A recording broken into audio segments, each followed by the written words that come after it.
The day I was told that my potential girlfriend was a terrorist.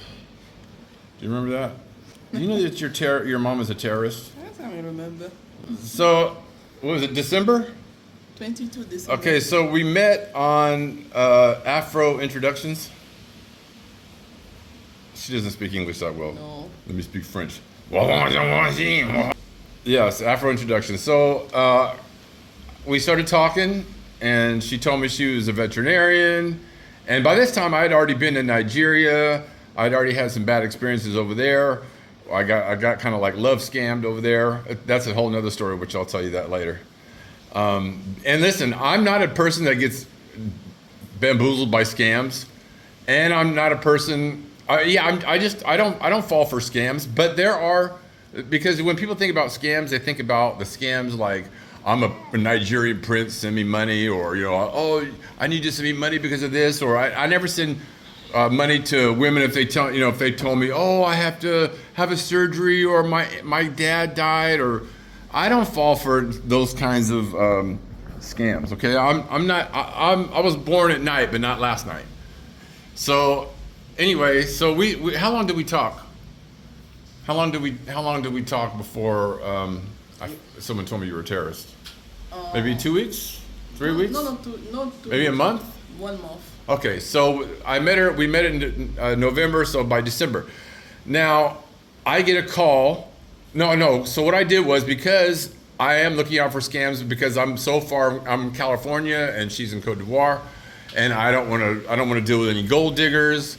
I don't disclose how much I make, my income, or anything like that. So what I do is a test. What I've done just once or twice. Once with the woman that I was with in Nigeria, and it worked out fine, but even though she was a scammer. But for her, what a good idea is to send a little bit of money, or just to test them, like maybe $25, $50. In my case, what I did was, after we talked for about a month, I said, I'm going to come to Cote d'Ivoire, and so I need you to get me a hotel room, so we can stay. Remember, I said, take the money, use it to go get a hotel. So I think how much did I send you? $1,000. No, I didn't send you $1,000. For hotel? Yeah, I didn't send you $1,000. Yeah, send me $1,000. I was not $1,000. No, under 130. Oh yeah, $130. See, because she's trying to translate from CFA to American dollars. So I spent her. That was the cost of the hotel, and I said, well, and if she runs off with it, or if something happens, then hey, now I found out she's a scammer. It's a little bit of money, and because I'm going to have to pay airline tickets and the cost to come over here, it's not cheap. So I sent her that money through Western Union, right? Western Union. Okay, so Western Union. So this is my test. She doesn't know. She doesn't know what I'm doing. So I get a call about 3 days later. Listen, I can't remember the exact details. So let me just, around 3 days or a week goes by, and I get a call at home.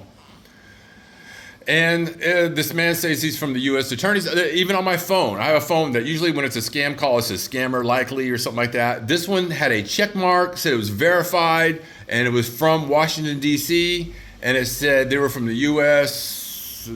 Federal Attorney's Office, and that I'm being investigated for supporting terrorism. And because, it was I had to lie on my Western Union application. It said, who are you sending money to? Do you know this person? Well, of course not. I've never met her in person. But there's a disclaimer there. It said you have to know the person, or they could possibly even reject you from sending money. So I don't know why there's so many people getting scammed. So they go overboard in trying to protect people. And when I'm like, no, I'm purposely sending money. Nobody asked me for money. I'm the one that offered. Okay, so I send the money, and then I get this call from the U.S. Attorney's Office, and they said that I'm being investigated for supporting terrorism. They had her name. They had her brother's name in Morocco, because I know that she had a brother in Morocco. They gave details that nobody could know, at least I thought so. And I was shitting, and I was like, that I was going to be fined if they find me. They've already assigned me a public defender. It's not a criminal case. It's going to be something that's going to be looked at. They're going to try the case, and I could be hit with fines because they said I lied. Because they said, did you know the guy? I said, no, I don't, because I told them the truth. I was like, no, I never met her. Oh, so you lied on the application. So somehow my email got hacked through Western Union, and they had all these details. And they probably hacked her information too. I don't know. Listen, I don't know how it was done, but it sounded fucking legit, and it scared me enough. And I said, well, what do I do? Well, you have to cut contact with her immediately. Don't contact her again. She has ties from terrorists in Morocco. And by this time, it had already been like a month. I had really liked her. She's a veterinary doctor. I was verifying. I was vetting her the best way I could. We're talking to her. I talked to her several times. I mean, we even sent some racy pictures back and forth. And listen, I felt comfortable with, to move to the final test. So I was like, fuck that. I liked her, but I didn't care. I blocked her immediately, didn't say anything to her.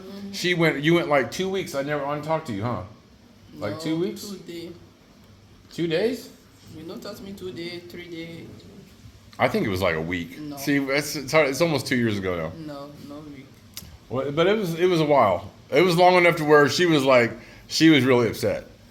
So, that's how we ended up. I ended up coming, but it scared the crap out of me. Getting. So that I almost got scammed. But how I figured out the scam is that they said, okay, they gave me about a week. The guy kept calling me back. He gave me his name. And I called the office. The guy picked up. Everything, it was scary, real sounding. And then finally, when I called, he goes, listen, good news. We're going to resolve your case. It's only going to be a $1,200 fine or something like that. And I didn't have $1,200. Like, that would take all my money. I was going to come to Cote d'Ivoire. They didn't take all my money, but I was like, I'm not paying. I said, I'm not paying that. I said, because I knew I didn't do anything wrong. I knew I lied, but I was like, you can't put me. I said, just send the police. Send the police to come arrest me. Oh, no, we don't need to do that. I was like, I gotcha. You almost got me, you son. Because then they were like, and then I just hung up on them. They didn't call again. So that's how I thought you were almost a terrorist. That's why. So that created a snowball effect for some other shit. But it was funny.